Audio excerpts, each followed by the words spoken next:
Happy good morning. This is Brianne from Zenful Mindings, and I am coming to you this morning with a heartfelt conversational share, I guess.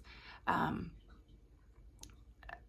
I went down this beautifully magical rabbit hole this morning as I was sitting reading and enjoying my coffee and journaling. And I wanted to share it with you to give you something to mull over or maybe actually have a conversation with me about, because I was just really in it. So I was thinking about how I love to read and I love all the books, and one of the constants in my whole life have always been books, right? I have always found a tremendous amount of comfort in them. Um, Even, after long, huge stages of not reading or anything like that, they have always been the thing that have been there, and I found comfort in them, not because of their physical presence, right, but because of the experience that I get from reading, and the knowledge, the wisdom, the expanded brain that comes with it is amazing and beautiful, and I love that too. But the actual experience of reading, when you can interact and engage with whatever it is that you're reading, whether it's fiction or it's nonfiction or anything that sparks your interest, is amazing to me, because a really great experience of that for me is like sitting and having a heartfelt conversation with somebody. When I was younger, one of my favorite things to do, this is so cheesy, was when my friends and I would go and find some diner restaurant-y thing, and we would sit and drink coffee and smoke cigarettes and just talk literally for 6 to 8 hours. I am not even kidding you. We were there for so long and I loved it. I was always so sad when the time to leave happened, and it was because of that connection, right? That exchange of ideas, and it almost felt like, this, I don't know, you were exchanging parts of your being in some way. And that's what reading is for me. And it reminded me of this piece by Walt Whitman, and I didn't look it up for this, but I think it's called Crossing on the Brooklyn Ferry. And I remember reading it for the first time, and it was one of those moments that, and even just talking about it makes me want to tear up. I remember reading it for the first time and I was like, oh, that's it. That's what I love about it. And I'm going to paraphrase, but he says, or writes this idea, as you stand here watching the skyline and the sun, I too have stood here standing watching the skyline and the sun. And it just really hit me how much that we have all experienced similarly, regardless of space and time, regardless of the changing landscape that we live in. And I'm getting so emotional. This is why I had to talk about it. And that still holds so true, right? Regardless of the landscape that we are living in, what has not changed about us being human is that we are human, and that emotional aspect of being human. And I could totally be wrong from a scientific point of view.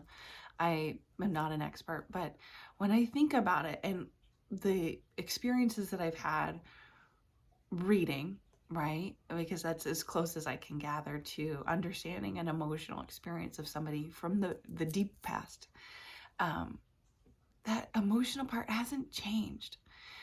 We have experienced huge technological advances. We have changed the way our physical world looks and how we live and provide for ourselves at these very basic levels for food and shelter. We have experienced so many changes in the world, but the one thing that hasn't changed about us is that desire for love, the desire for connection and for community. What has changed is how we've tried to handle it, right? And I am assuming that it has changed. And that's not like a sweeping generalization, I guess. I don't mean for it to be, but perhaps it is. But I see that we have tried to stomp it down because it does not serve the advancement of our physical culture, right? Of our economies. And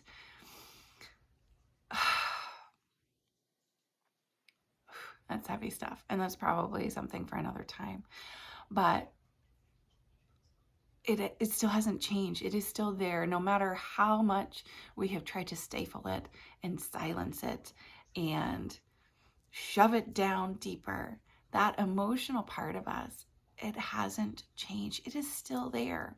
If we really sit and we work to listen, and we acknowledge its existence, it is still there, just waiting to be listened to. And one of the things that I was thinking about, or that I have been stuck in the realm of thought lately, is the state of the world and how easy it is to get caught up in being fearful for my children and for your children,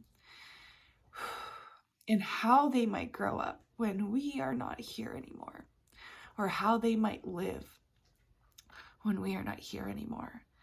And there literally is only so much that we can do about that, right?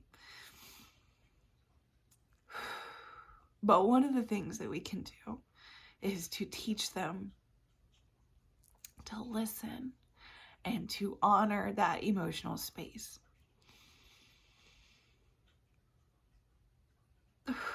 Because I really feel that could help us so much. And sometimes, I don't know about you, but when I think about everything happening in the world, I feel so small. And I wonder, what can I do?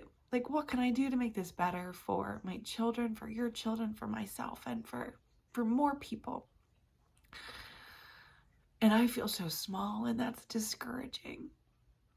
And then I try to like bolster myself up, and I think, well, you know, at this corner of the world that I inhabit, I can do something about that. And so here I am, trying to do something about that.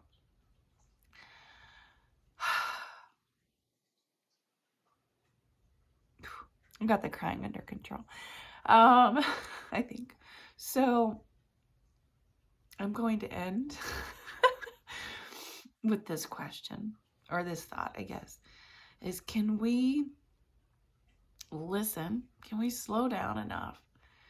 Can we stop trying to stifle enough to hear the call of our hearts for that connection? Can we see others as human instead of others? Can we just see human? And can we notice when we are confusing comfortable in our physical existence? Can we notice when we are confusing that with comfort of the heart?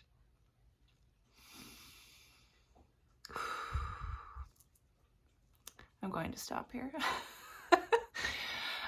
So if you would like to add to this conversation, please feel free to comment or to reach out to me. Please, of course, like, share, and subscribe, and have a beautiful day in your brain and your heart and your spirit.